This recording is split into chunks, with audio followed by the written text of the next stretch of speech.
On the news at 1, President Buhari facilitates with journalists on World Press Freedom Day.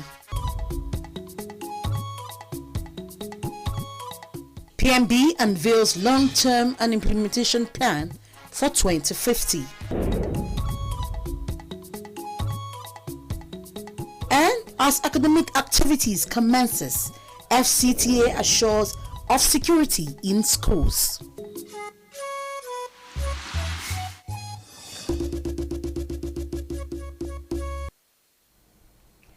Good afternoon and welcome to NTA Channel 5 News at 1. We are coming slight behind schedule due to a live telecast where the president-elect was in Rivers State to commission a project. President Muhammadu Buhari formally unveiled and launched the next long-term development plan for Nigeria, the next Nigerian Agenda 2050 for implementation. The launch of the document took place on the sideline of the Federal Executive Council meeting at the Presidential Villa in Abuja. The report by Jide Onifade will be brought to you in a subsequent bulletin. President Muhammadu Buhari has rejoiced with the media on the occasion of this year's World Press Freedom Day. This year's celebration marks 30 years since the UN's General Assembly's decision proclaiming an International Day for Press Freedom, and the President says the landmark is a tribute to media professionals who risk their lives to keep society informed and educated. In a statement by the Special Advisor to the President on Media and Publicity, Femi Adesina, the President expresses his delight that the rights of Nigerian journalists have been protected and upheld in the past 8 years. He charges media professionals to continue to be patriotic, work for the cohesion of the country, and exercise with a high deal of responsibility.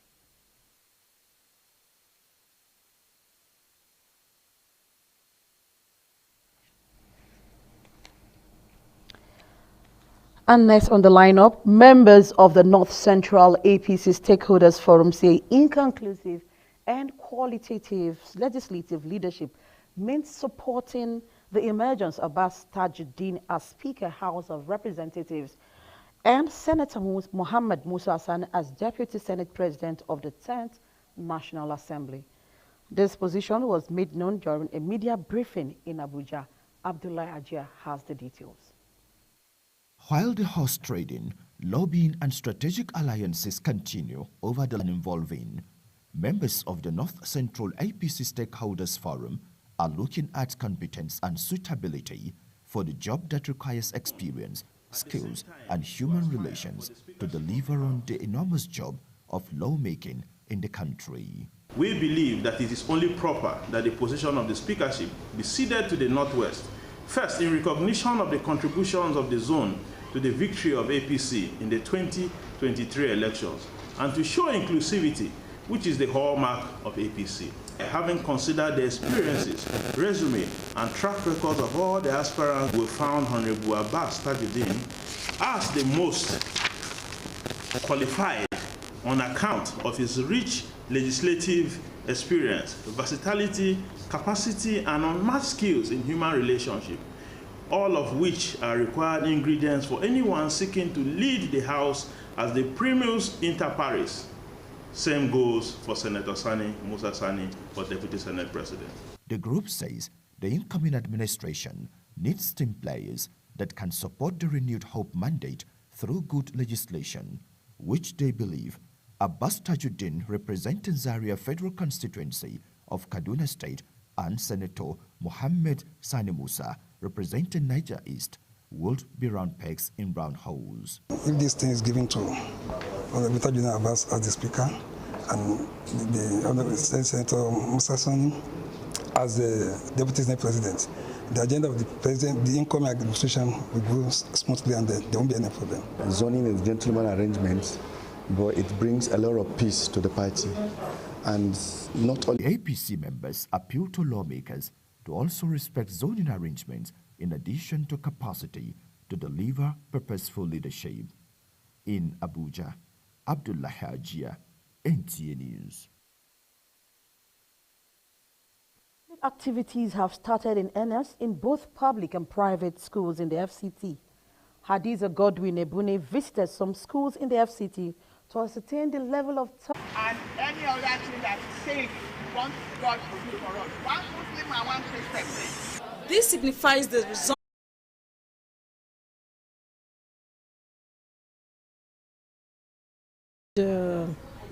Too many holidays that we experienced, and the lengthy second term holiday, which was very unusual. Max, it was 2 weeks before, but now we have a full 1 month. And then we also know that there are other activities that will come up this third term. So we try to compress and see how we can achieve most of what we lost in the last term, so that the children have nothing to lose at the end of the term. Students expressed delight to be back to school and ready for various. Following them and trying to catch up, updates my see.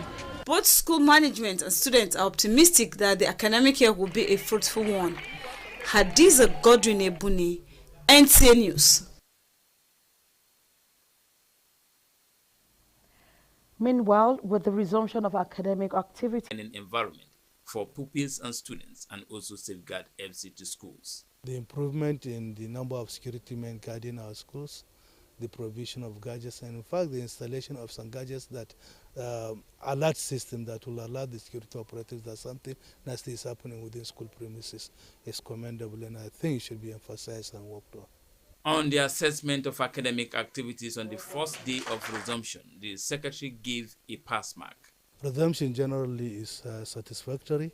Only in, I think, the primary school in Karshi that we made some scanty attendance, but all other schools have been fully resumed, and school activities are progressing wonderfully. Principal, Government Secondary School Karshi Yahya Muhammad disclosed that out of more than 2,000 students, 662 students are on ground on the first day of resumption. We have our internal security men, we have the military surveillance on ground, and then we also have vigilantes that are in the school and working, and their children are safe and secured. A visit by the government officials is always welcome. We cooperate with the DQA and other government agencies to ensure that what we do in Loyola is in tune with the vision of education of the country. The schools visited are government secondary and junior schools, LEA Primary and Vocational Training Center, as well as Loyola Jesuit College, Gidamangoro.